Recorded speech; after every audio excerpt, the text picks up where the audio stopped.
कहानी कुछ इस तरह से एक लड़का जिसका नाम जियान है, वो कॉलेज के बाद से गेम खेलने में बिजी रहा है, जिसके बाद उसे कुछ काम नहीं मिल रहा तो उसने एक प्राइवेट नौकरी चुन ली। अब प्राइवेट नौकरी कैसी होती है ये बात हमें पहले से पता है, तो उसके साथ भी ऐसा ही था कि वो ज्यादा पैसे नहीं कमा पा रहा था, लेकिन फिर वो उस नौकरी को छोड़ नहीं सकता था। लेकिन फिर उसे एक और मौका मिलता है और वो अपने अतीत मतलब पास्ट में चला जाता है।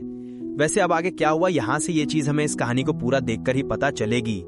कहानी की शुरुआत में हम देखते हैं कि अभी जियान रोज की तरह अपने काम पर यानी कि उस कंपनी में जा रहा था जहाँ पे वो वर्क करता है। वो थोड़ा सा लेट था लेकिन वो दौड़ते हुए सही टाइम पर पहुंच जाता है। अभी ऑफिस में आने के बाद वो काम तो कर रहा था पर ज्यादा मन नहीं लग रहा था, इस वजह से वो स्क्रीन शिफ्ट करते हुए गेम भी खेल रहा था। तभी वहां पर उसका बॉस आता है, लेकिन बॉस उसे देख पाए इससे पहले ही वो स्क्रीन फिर से शिफ्ट कर काम करने लगता है। अब इस तरह से पूरा दिन बीत जाता है और शाम हो जाती है। उसकी छुट्टी शाम के 6 बजे होती है, इसलिए जैसे ही 6 बजते हैं तो तुरंत ही उठकर वहां से जाने लगता है। पर तभी वहां पे उसका बॉस आता है जो कि उससे कहता है कि मैंने तुम्हें एक फाइल बनाने को कहा था, क्या तुमने वो बना दी? इस पर जियान कहता है कि आपने मुझे 1 हफ्ते बाद टाइम दिया था तो मैं आराम से आपको फाइल बना के दे दूंगा। पर बॉस कहता है कि नहीं, मुझे वो अभी चाहिए। जियान उसे तुरंत ही मना कर देता है। जियान को कोई फर्क नहीं पड़ता था कि भले ही उसकी नौकरी चली जाए लेकिन वो कभी गुलामी नहीं कर सकता। लेकिन हम देखते हैं कि ये बस उसका एक सपना था। असल में वो चेयर पे बैठा हुआ था और अपना काम फिर से करने लगा था। वो बहुत देर तक ऑफिस में बैठा रहता और बिल्कुल बोर हो जाता है। तभी अचानक से उसके स्क्रीन पर एक मैसेज आता है जो कि उसका लक चेक करने का कह रहा था। ये मैसेज उसे उसकी किसी दोस्त ने सेंड किया था। जियान को ये बात ज्यादा सीरियस नहीं लगी, लेकिन जब वो फोन रखने वाला था इतने में ही फोन वहां नीचे गिर जाता है। अब जियान उस फोन को उठाने के लिए नहीं झुकता। तभी वो देखता है कि वो जो लिंक थी वो अचानक से ओपन हो चुकी थी और उसका लक सामने आ चुका था। जियान को कुछ समझ नहीं आ रहा था, लेकिन तभी अचानक से स्क्रीन के अंदर से बहुत सारे तालिस्मान निकलना शुरू हो जाते हैं, जिसके बाद वहां एक पोर्टल ओपन होता है और अभी जिस डस्टबिन में उसका फोन गिरा था उसी डस्टबिन में एक ब्लैक होल क्रिएट होता है जो जियान को अपनी तरफ खींच लेता है। कुछ देर बाद जियान को उसका दोस्त यांग नींद से जगाता है, लेकिन जब जियान उठता है तो बहुत ही ज्यादा हैरान हो चुका था। उसे जानने को मिलता है कि वो अतीत में आ चुका है और ये उसके कॉलेज का टाइम है जब वो कॉलेज में पढ़ रहा था। तो अभी यहाँ उसका दोस्त यांग उससे कह रहा था कि उनके सर अटेंडेंस ले रहे हैं, हमें चलना चाहिए। उसके वहां पे और भी दोस्त हैं क्योंकि वो होटल में हैं। अभी जियान सोचता है कि ये तो कमाल हो गया, मैं अतीत में आ चुका हूँ, इसका मतलब मैं अपना भविष्य फिर से एक बार क्रिएट कर सकता हूँ। वैसे यहाँ वो अपनी टीचर के बारे में सोच रहा था, जैसे कि वो कॉलेज के डीन है, वो कभी भी उसके अटेंडेंस नहीं लिखते, किसी भी दिन जियान टाइम पर क्यों ना चला जाए।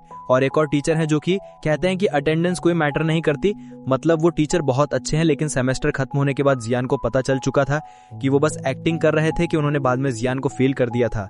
लेकिन अब ये चीज मैटर नहीं करती, वो अतीत में आ चुका है। वो बहुत ही खुश था कि अब वो फिर से कुछ अलग सोच सकता है।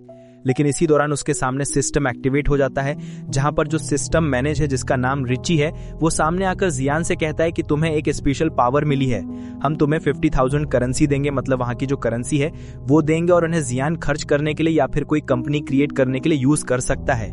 जियान ये सुनकर बहुत ज्यादा खुश हो गया था। तभी रिची अपने सामने एक स्क्रीन लाते हुए जियान के लक को स्क्रॉल करता है, जिसके बाद लक नेगेटिव में आता है। मतलब अगर जियान पैसे खर्च करेगा और उसकी कंपनी नुकसान बनाएगी तो जियान को इससे फायदा होगा। अब ये सुनकर जियान और ज्यादा खुश हो चुका था, क्योंकि मुनाफा करना थोड़ा मुश्किल हो सकता है लेकिन नुकसान करना तो बहुत ही आसान है। वो जितना ज्यादा नुकसान करेगा उसकी इनकम उतनी ही ज्यादा बढ़ते जाएगी। अभी वो पहले खुशी के मारे डांस करता है और इसके बाद रिची से पूछता है कि मुझे आगे क्या करना है, जिस पर रिची कहता है कि सबसे पहले तो तुम्हें एक कंपनी बनानी होगी जिसमें तुम्हें चुनना होगा कि तुम क्या करना चाहते हो। जियान थोड़ा सोचता है, फिर उसे एक आइडिया आता है कि क्यों ना वो एक गेम कंपनी बनाए, क्योंकि अगर गेम अच्छे नहीं होंगे तो वो चलेंगे ही नहीं। इसलिए वो तुरंत ही हाँ कहता है और कहता है कि मुझे एक गेम कंपनी बनानी है।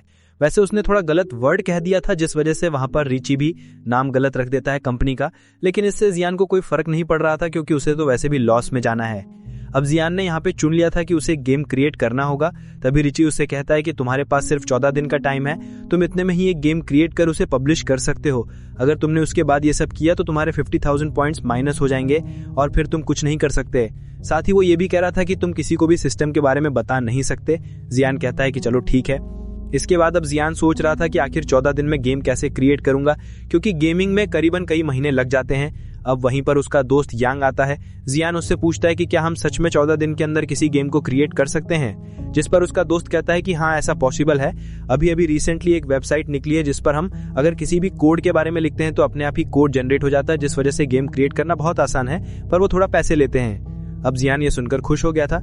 यांग के वहां से जाने के बाद वो तुरंत ही उस वेबसाइट को ओपन करता है और वहां गेम बनाना शुरू करता है। अभी वो एक ड्राइविंग गेम बना रहा था जिसमें उसने 20 लाख रुपए सिर्फ एक थीम के लिए खर्च कर दिए थे, ये देखने के लिए कि वो जगह कैसी है। और अब उसे डेजर्ट एरिया बहुत ज्यादा पसंद आया था, इस वजह से वो एक अच्छी सी कार सेलेक्ट करता है। साथ ही फिर वहां पे जो थोड़े बहुत पैसे बच रहे हैं उनसे वो आसपास की चीजें जैसे सन वगैरह, नेचर वगैरह क्रिएट करता है। उसे ये गेम बोरिंग बनानी थी, इस वजह से वो इस गेम का जो फिनिशिंग टाइम है वो 8 आवर्स का कर सकता है।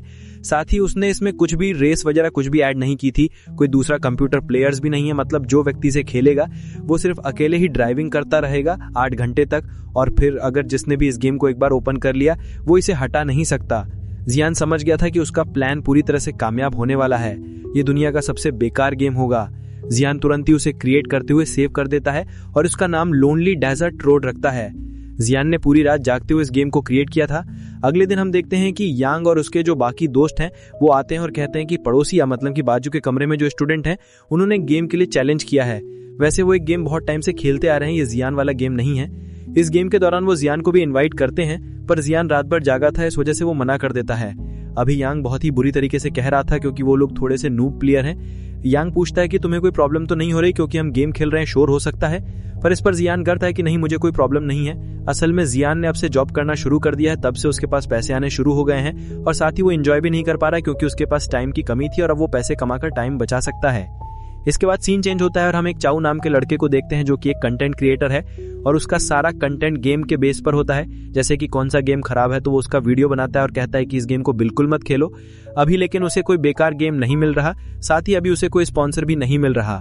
तभी अचानक से उसके सामने लोनली डेजर्ट रोड गेम आता है जो कि जियान ने बनाया है। यहाँ भी वो उसे देखकर पहले तो हैरान था कि इसकी प्राइस मतलब इसे खरीदना सिर्फ 1 रुपए के बराबर है, लेकिन उस पर लिखा हुआ था कि ये गेम आपकी लाइफ चेंज कर सकता है। इस वजह से अब वो उसे खेलने का डिसाइड करता है। वो उसे ओपन करता है और कार चलाना शुरू करता है। पहली चीज तो ये बेकार थी कि इसमें कोई स्टोरी नहीं थी, वो बस कार चलाया जा रहा था, जिस वजह से वो थोड़ा बोर होने लगा था। तभी उसे पीछे से आवाज सुनाई देने लगती है। वो जब पीछे मुड़ता है तो अचानक से वो आउट हो जाता है। अब वो कंट्रोल्स के थ्रू खेलना चालू करता है, पर कुछ देर में ही खेलते रहने के बाद वो गेम फिनिश नहीं हो रही थी। ये देखकर वो गेम पॉज करता है कि मैं इसे बाद में खेलूंगा, लेकिन वो ऐसा भी नहीं कर सकता था क्योंकि जियान ने रूल बना दिया था कि ये गेम पॉज नहीं किया जा सकता, जिस वजह से वो एक बार फिर से आउट हो जाता है।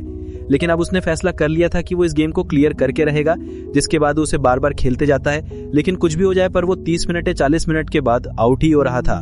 तभी वो सोचता है कि इस गेम को खेलने का कोई फायदा नहीं है। वो उसे हटाने वाला था, लेकिन उस वक्त उसके स्क्रीन पर लिखा हुआ था कि एंड पॉइंट पर कोई चीज तुम्हारा इंतजार कर रही है, तुम्हें इस गेम को फिनिश करना ही होगा। जिसके बाद चाऊ जो कि एक गेम एडिक्ट है वो उस गेम को एंड करने का फैसला करता है। वो पूरे 8 घंटे तक लगातार उस गेम को खेलता रहता है और जब वो फिनिश लाइन पर पहुंचता है तो उसके माइंड में डोपामाइन फील हो चुका था। यहाँ पर उसे लगा था कि कुछ तो रिकॉर्ड मिलेगा, लेकिन सामने लिखा था कि सफलतापूर्वक तुमने अपने 8 घंटे बर्बाद कर लिए हैं, जो कि सुनकर चाऊ बहुत ही ज्यादा गुस्सा होता है और कहता है कि ये तो बहुत ही बड़ा स्कैम है। दूसरी तरफ अभी जियान बहुत खुश था क्योंकि उसके गेम को सिर्फ एक लड़के ने डाउनलोड किया है। वो सोचता है कि वो लड़का भी पागल है जिसने इस गेम को डाउनलोड किया है। अभी वो कॉलेज में बैठा हुआ था जहाँ पे कुछ बच्चे बात कर रहे थे कि लोनली डेजर्ट गेम वायरल हो रहा है, जबकि उसमें कुछ भी नहीं रखा। ये सुनकर जियान हैरान हो जाता है और वो तुरंत ही वहां से भागता है। घर पर आकर वो देखता है कि उसकी गेम को